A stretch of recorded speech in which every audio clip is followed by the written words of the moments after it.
Hello all, welcome back to my channel. In this video we will discuss ASP.NET Core Web API with .NET 8 and Entity Framework.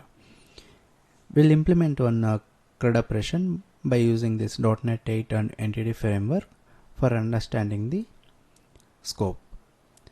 So let's create a ASP.NET Core Web API. Let's open MS Visual Studio, create a new project, select a template ASP.NET Core Web API. Just click on next. I'll give a project name like .NET 8 Entity Framework CRUD operation app. Click on next. I'll choose a framework as a .NET 8. Click on create. It will create a project for you. When I say the entity framework, we have two approaches. One is a database first approach and model based approach. The database approach meaning like we have already existing database, then we'll use it. The second one, model based approach. First we'll generate a model, then we'll create a database. So in this video I'm going to cover a model based approach. First we'll create a model, then we'll migrate a database. For that, let's create a one class. I'll create a model folder.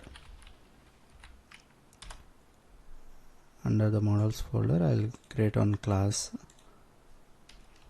product. I'll choose a product.cs. So in the product.cs, I'm going to define a properties. So to declare a properties, we have a shortcut prop double tap. Now I'll give as a id name. This I'll define string.empty, and next I'll give as a price public. The price decimal I will give, and next I will give quantity public quantity int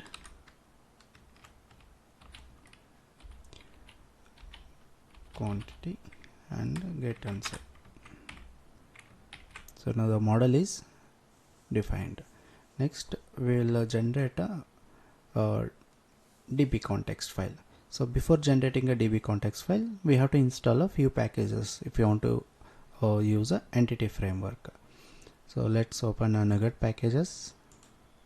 Right click, manage NuGet packages, and here I'm going to search a entity framework core, Microsoft.entity framework core. Okay, here already is there. So Microsoft.entity framework core. Just select and install. It will get installed. And the second one is Microsoft.entity framework core.sql server. I'll install. On the third package, I'm going to install entity framework core.tools. I'm not getting here. Entity framework tools. Here it is there. Just click on install. Now all the three packages are installed. Now we'll create a DB context file. So the DB context file will by using this DB context only we will communicate with the database. For that, let's create one class. I'll name it as a app DB context. App DB context. appdbcontext.cs. In this appdb context, I am going to import a DB context. This is an entity framework core class. DB context. So this is a. Now I am going to define I'll register the product DB set here. So before register product DB, I'll define public, the constructor I'm going to define public app db context. In this app db context I'm going to use a db context options, db context options and app db context options. Now I'll set db set of product, public db set of product,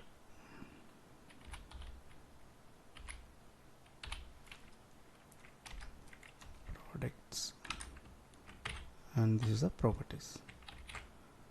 So now the db context file is generated. Now let's configure in the program.cs. So let's open program.cs. Here we have to register we have to initialize the connection string first. So for that, builder dot services dot add a db context. The db context file we have to register here. db context of our context file name is app db context. App db context. Now in the here I'm going to initialize, or I'm going to give a SQL connection string. I'll say like options equal to options dot use SQL server. You can see here in the use SQL server we have a 4 constructor. You can see in the connection string you can give here. So in the second constructor you can pass the connection string. I'll give a SQL connection string. I have already SQL connection string. I'll copy the same. You can give your SQL connection string here.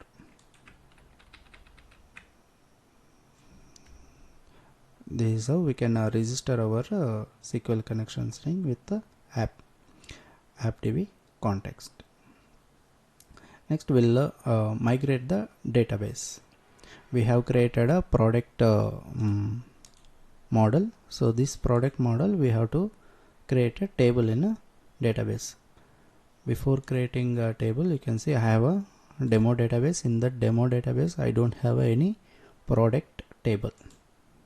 Let's refresh. I don't have any product table. So we'll generate the product table from the Visual Studio by using an entity framework. So for that I'm going to open a package manage console. That will be in right click,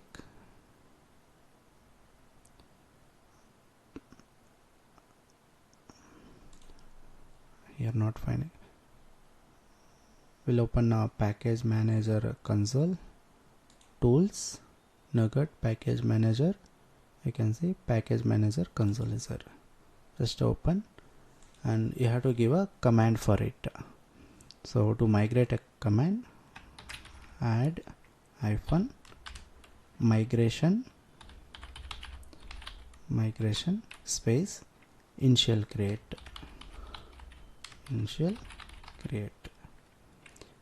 Just click on enter. It is started generating a script for creating a product table. We got an error no store was found specified for a decimal property price entity type in the product. Okay, so whenever we create any decimal column in the table, we will give a length. So we have to provide a length here for the decimal. So let's go to product.appdb context. So here it is says you can define those in a on model creating by using a hash column type. So let's define that how we can generate protected override void on model creating. So here will be model builder, enter. In this I am going to define a decimal property length. So this will be base dot on model creating, and now the model name is the model name is product dot property. The property is price. So let's say p dot price. Now has a column. See, whatever I am writing here, this automatically the entity framework is suggested. User has column type and set the decimal value on decimal data type length. Decimal data table, let's say like 18 comma 2.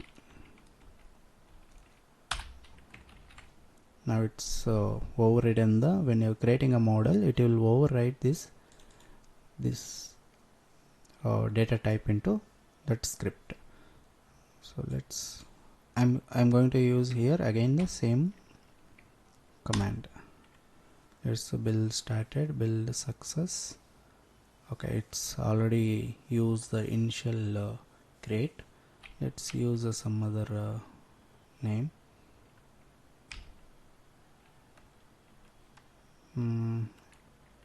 Add migration initial create a model. Let's enter. Now it's created a initial create a model file, migration file. So let's use another command to create a table in database.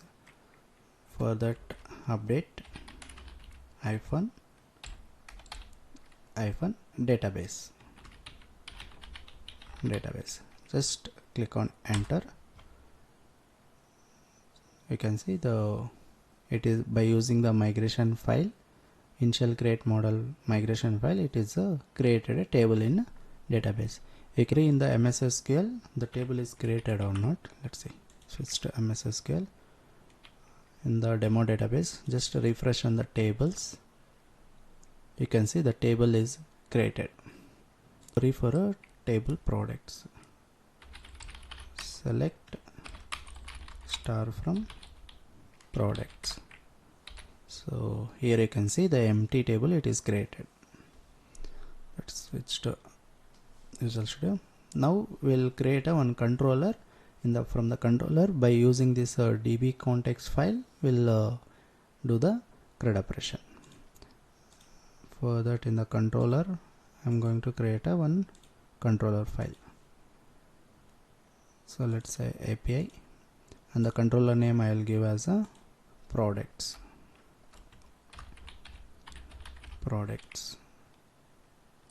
Click on enter. The products controller is created. Let's create a object for a appdb context. I'm using a appdb context. I'll create a object for it. Private read only and appdb context. Okay, let's initialize this in constructor. Here also appdb context.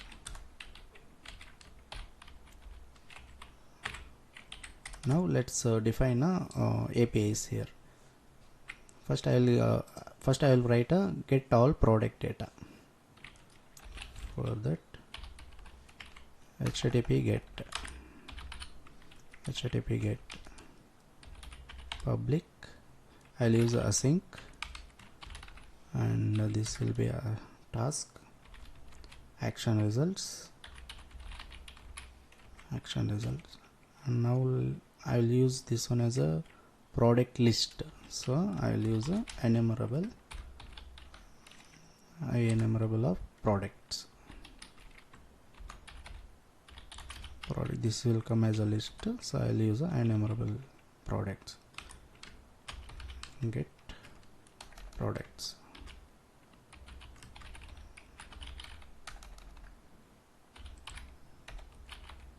Product.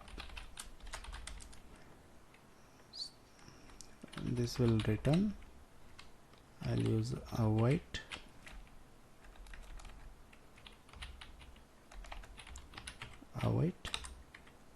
appdb context product dot toList async. This will return a list of products which is available in the product table. Let's say it's showing something exception. Okay, one more this is missing. This is the get method. Let's say like get by ID. Let's develop that. Public async task. So this will return as a single value meaning like one product information. Let's use action results. I'll use a product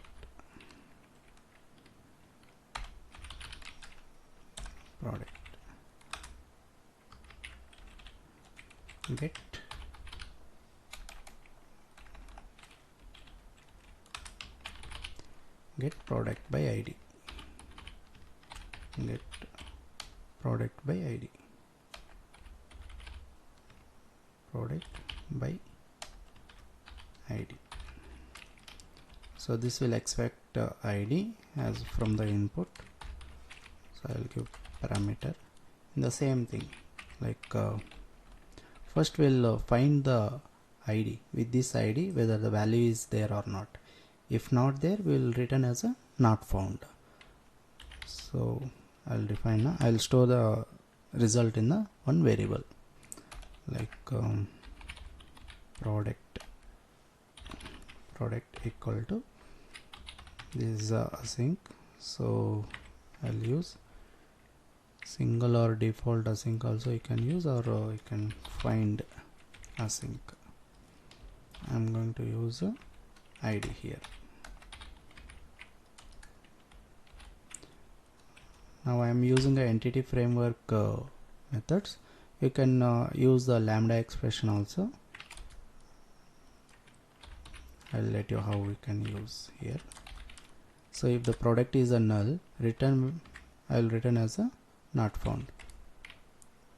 Otherwise I'll return as a product. Okay, well, product. Here I am defined as a by using a entity framework. So this can be done by using lambda expression also. So instead of find async, we can use a dot where. Always just copy this. Here will be dot where. Here I can give as a link u expression. So the link u x dot id like this. Product link u. So this also it will work. For now I'll get comment here. So now it is a product list I got and product by ID I got. Now we'll save the product. First we have to write a save. Then that I'll take it as a HTTP post public async. This will be task I action result and save product.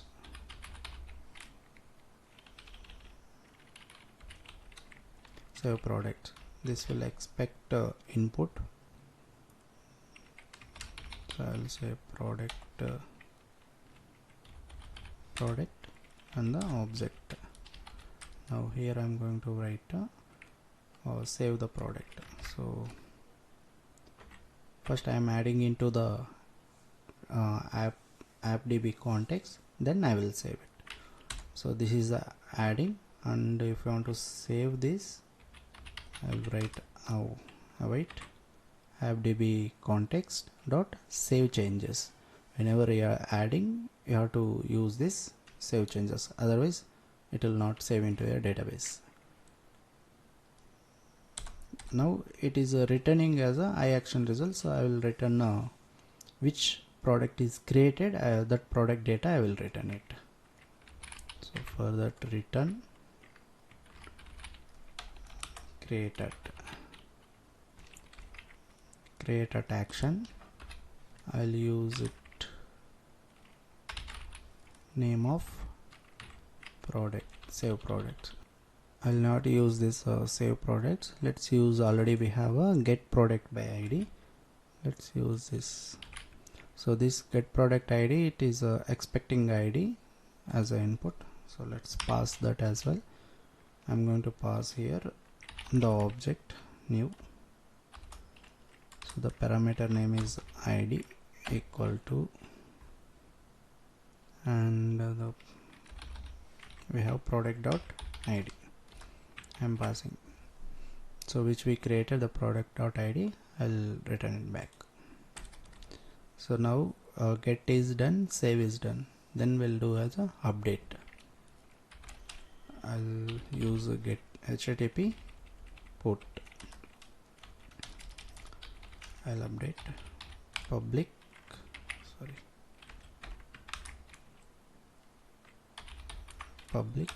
async task,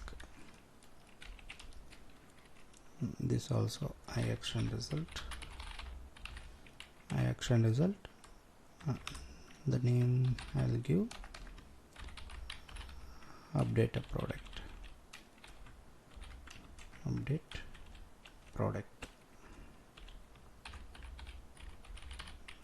this will expect input also, so I'll give int id comma, I'll say like a product. Now suppose if I am passing as a product data, if the product ID is not present, if you are I'm defining the ID and product information, it should be both are same. If your values are not matching, it should return as a bad request. So I will give as a if ID is not equal to product dot ID. So now I will return as a bad request. Return bad request. Close bracket.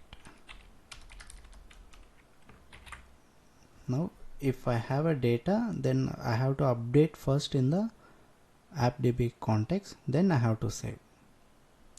So to update, I am going to use a context dot entry of product state and entity state is modified.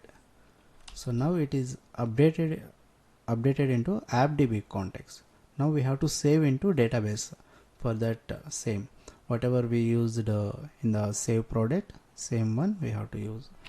Let's write this one is under try catch. This will avoid underscore appdb context dot save changes async. Now if suppose the updation is get failed, so how we can capture the data? We can say like suppose if you are passing as an ID and the ID value it is not present in the database, we have to return as a not found, otherwise it will throw an exception. So for that I am going to use we have a predefined exceptions. So db update concurrency exception, ex let's say I'll put an example here, like if ID is not present, if not, appdb context dot product dot any. I'm going to check the product ID is already exist or not. If not exist, I'll return as a not found for update. Else the exception what we are getting, I'll return it the throw. So now it is updated. So the method is expecting a return types. So let's return no content. Now the update logic is done. Now we'll write a delete logic also. For that HTTP delete, let's write public async and a task. This also a action result, the return type, and delete product. So the delete will happen based on ID. So the ID is a input parameter. Now I will write. So before deleting, let's find whether the ID, whatever you are passing ID, if the data is available or not. The similar way how we done for the updation, we have to do here also same. Before delete, we'll check. Alright, find async the ID.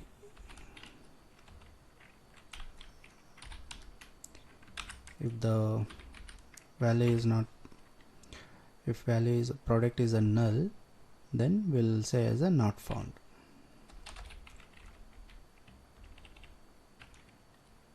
Product equal to null, then we'll return as a not found. Otherwise we'll update the data.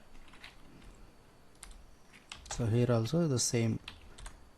Everywhere whenever you are adding into appdb context, you have to use a save changes, otherwise it will not update in the database.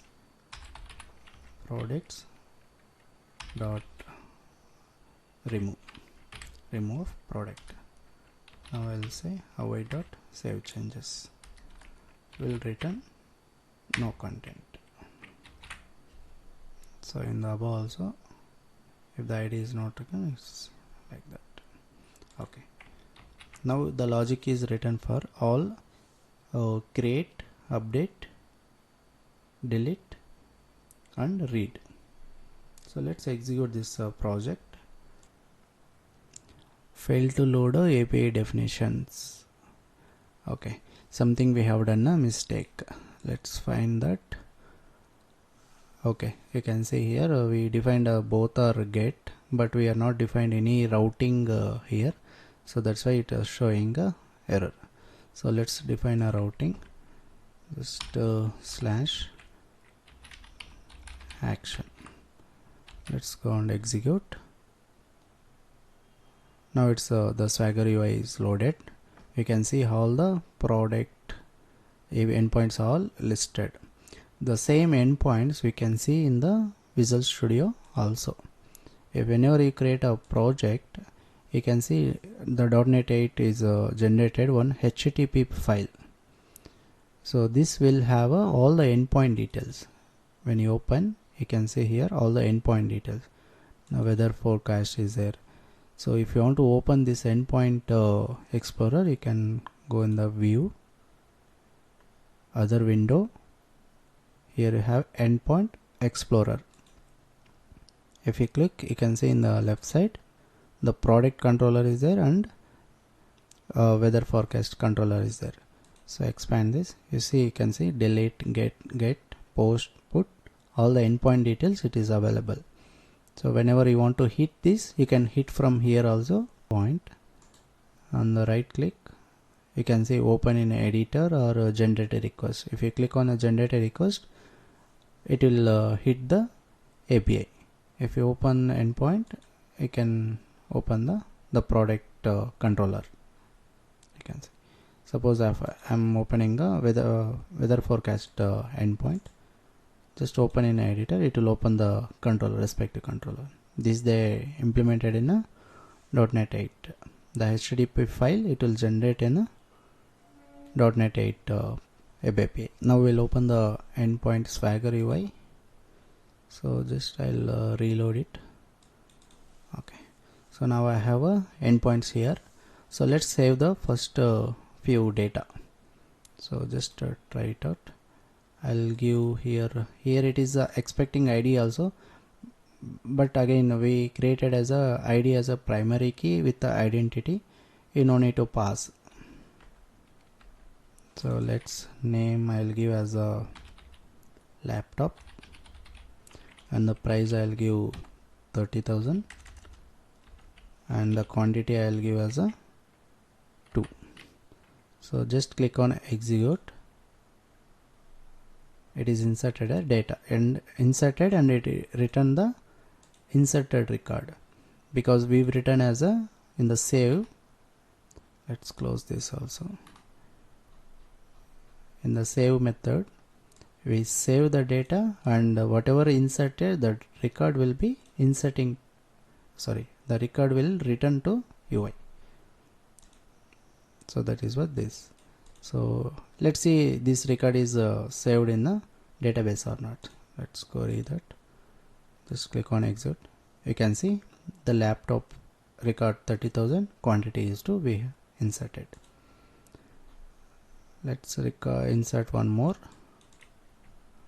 This I will give as a desktop, and the price I will give 20, quantity I will give 1.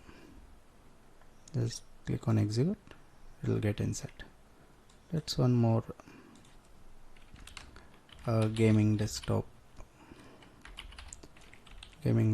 that I will give as a 50, quantity is 1. Let's query. You can see all the data is executed. Now let's do the get. This is a save. Let's do the get. Just try it out. Click on execute. You can see all the 3 records data, it is a get is coming. Sorry, all the 3 records it is coming. Now we'll get by ID. We'll see get product by ID. I'll pass product. I'll pass a product ID. Let's say product ID is 2. Click on execute. You can see the product ID is 2 is the desktop, price is 20,000, and quantity is 1. You can see the product ID is 2. And now we'll use the update. So which record I'm going to update? The product ID 2 only I will get update.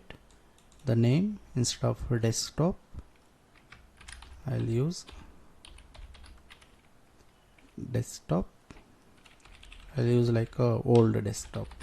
Let's say this will be like 10,000, and the quantity I will give 8.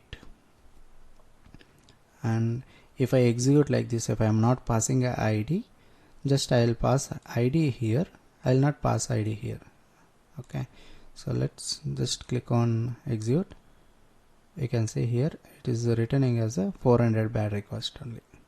Why? Because the logic which we've written here, like update, if the ID is not matches, we will return as a bad request. If ID is matches, then only we'll get update, like that. So let's pass a correct one. The product ID is 2. Now we'll execute. I'll say hyphen. Now executed. Okay, so let's query it in the table. I can see old desktop, quantity is 8, is updated. Let's delete the data. Try it out. I'll say second record I am going to delete. It's a 200 became, sorry, 204. So now let's query the table. You can see there is no product ID equal to 2. This record is deleted. Add a few more data also, like gaming laptop TK quantity. I'll give 4. Just click on execute. It is, I'll give here. You can see 1 3 4.